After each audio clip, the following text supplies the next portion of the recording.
Hi, Shanice. How are you doing? Welcome to Simnai. I hope you are great. So, finding out that United States is still begging South Korea to come back and finish the work that they were doing before in Hyundai, before they were called, before somebody called eyes on them. They are still asking them to come back and finish the job, but South Korea do not want. Only for me to find out that this Tony Branham, Tony Branham, that woman that caught eyes on them is coming out for Congress. And trust me, she is not a great candidate and she will never be a great candidate. And there is also a black woman she is vying the same position with. So we can do better in Georgia, right? So this story was the one that called eyes on the South Koreans that were working on high-end plants. To tell you how she is not that smart, she made that call, called eyes. Eyes came, packed all of them up, and she came out on the internet to say that she was the one that called eyes on them. I am sure people have not forgiven her to this very moment because she refused to not really. There is no need for her to apologize because she was like dancing around the whole thing and all that she didn't know. How dare you call eyes on somebody and you came out on the whole internet to tell everybody? Let's get into this video. Listen, I thought this situation was done, finito, kaput, but it looks like the United States is still begging South Korea to come back.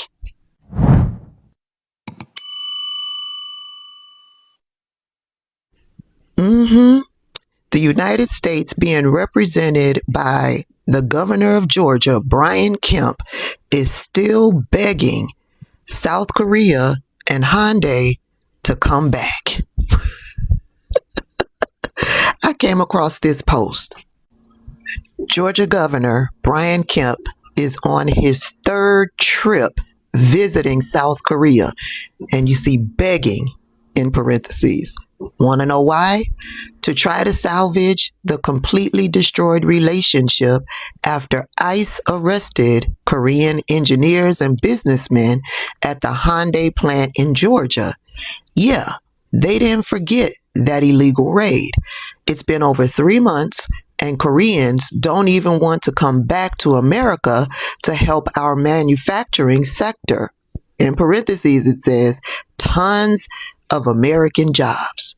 You can thank racist Tori Branham for this mess. Here's President Lee Jae-myung on the fate of the $350 billion investment South Korea had made. Brian Kemp is on his third trip to South Korea to beg those folks to come back after they dehumanized them, after they belittled them, talked down to them, was violent towards them. He is over there for the third time begging for them to come back. Meanwhile, Donald Trump, he's throwing Great Gatsby parties to the tune of $3.4 or $5 million. Yeah, he's starting wars with other countries. Yeah. Let's watch the video, shall we? Many in Korea were surprised because our workers who went to the United States to help the US with its manufacturing renaissance received irrational treatment. This has also caused severe trauma for the workers as well, and I've heard that some workers do not want to go back. So, without taking measures to ensure the safety and rational treatment of these workers, there is a high possibility that factory construction in the US may be significantly postponed. These workers are highly trained and talented people, but the experience of being handcuffed and detained in a foreign country is not only traumatic and unbelievable for the workers, but also for their families. Unless we completely resolve this issue, I believe that they will not want to return. Now, in case you're wondering, let me refresh your memory. The reason why that poster blame Tori Branham, racist Tori Branham, is because one, she's racist, and two, she was the one that called ICE to raid the Hyundai plant. How do we know that? Because she used her TikTok account to tell us she was the one who made the call. And she probably did it because she's running for a state Senate seat, I believe, here in the state of Georgia. So she thought that would bring her some positive press her way. Here's her video letting us know. Oh, there were 452 illegals apprehended at the Hyundai mega plant construction site yesterday near Savannah.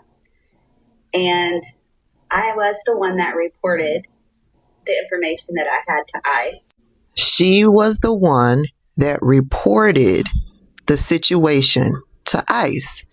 A $350 billion project that was going to bring thousands of jobs to the state of Georgia. And her racism led her to destroy the project.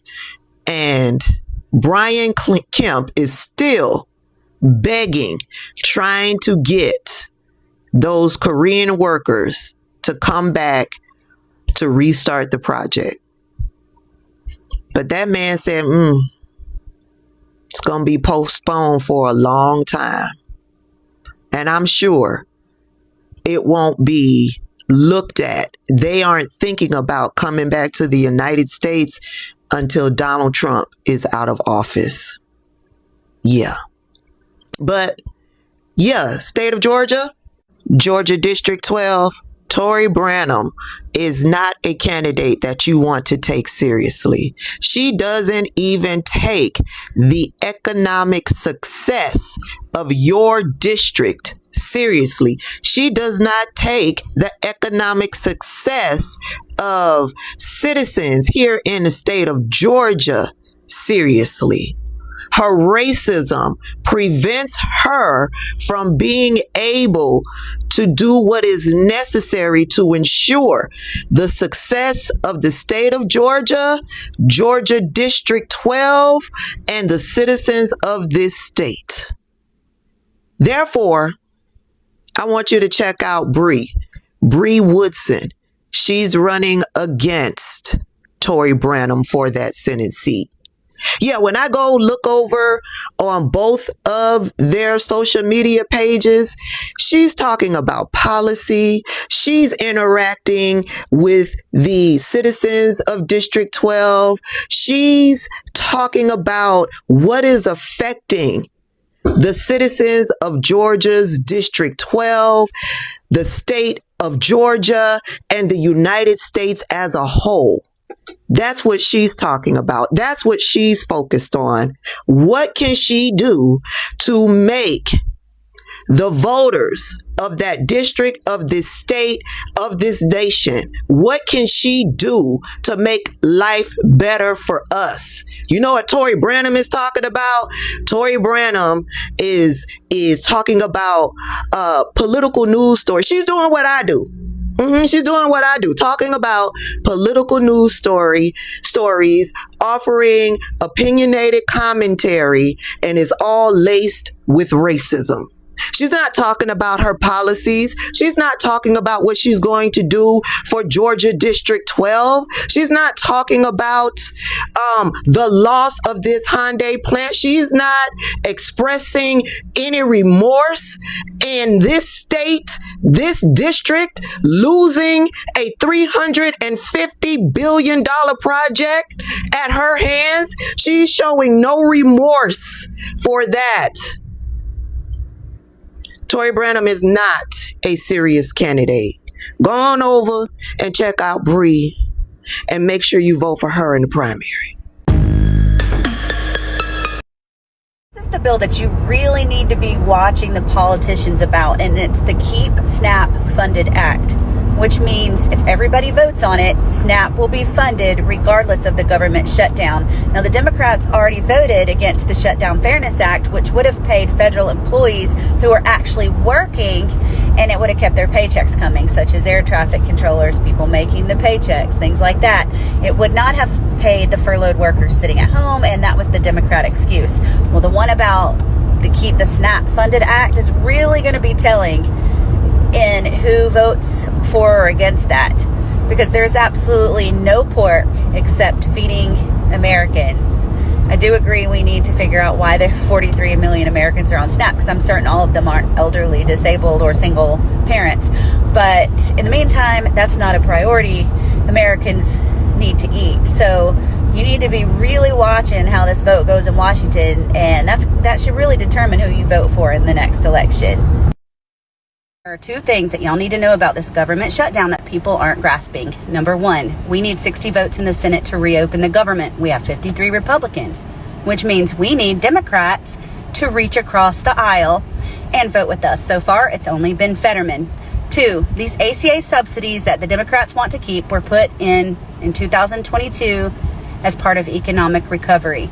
They were meant to be a hand up during that time. They were not meant to be an entitlement. I saw a piece of paper, a bill that someone got, where they were paying like $200 a month towards their insurance. The government was footing the other 80%. There is no reason we need to be paying other people's health insurance when healthcare companies need to be able to compete for your business. If they're competing for it, they're going to lower those rates. But we also have to figure out what the hell's going on with healthcare. Why are you putting in for a procedure that you need and they're denying the claim when you've been paying your insurance every month?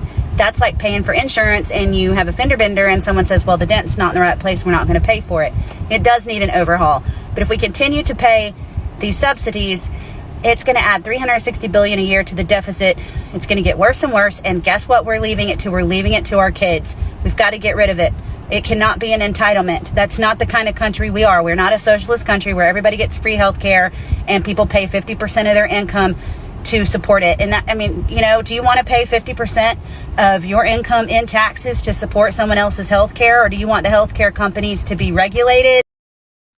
This is all I got from this video, and this is Tori Branham. She is actually the one that called eyes on those Asian workers, and America ended up losing so much money. And how is she going to, what is she even vying for? And who is going to vote for her?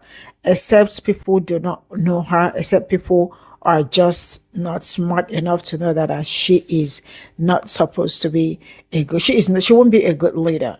She will not be a good leader.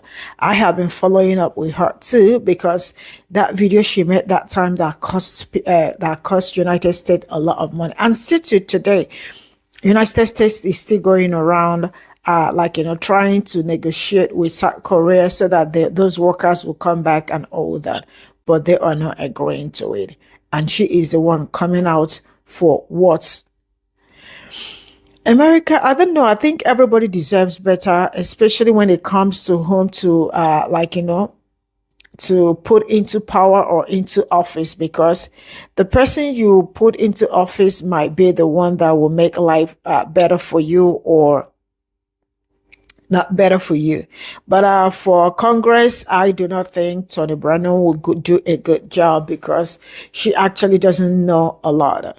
From the look of things, you heard what she was saying. You know, the fact that some of them still do not understand why there was government shutdown and why Democrats do not also want to vote in their own favor to the fact that she doesn't understand says a lot. Or maybe she understood, but she still wants to be MAGA that she is, because she is a MAGA. The fact that she also think it was smart for her to come out and make a video to tell everybody that she was the one that called eyes on those workers and ended up putting them in trauma and all that. I mean, I don't know who could do that, but she is not as smart as you think, because anybody who did that kind of something would just want to be on a low key, because you definitely know that You definitely know what you are like, that but I am grateful that she was able to speak, because if she didn't speak, people wouldn't have known that she is not a great person. But yeah, the universe opened her box so that we could see what she is made of, and we have seen it. So if you still choose to vote for Tony Branham for Congress, you are actually making a good mistake, a bad mistake actually, because she is not a great candidate and would not be a great candidate. Bye for now.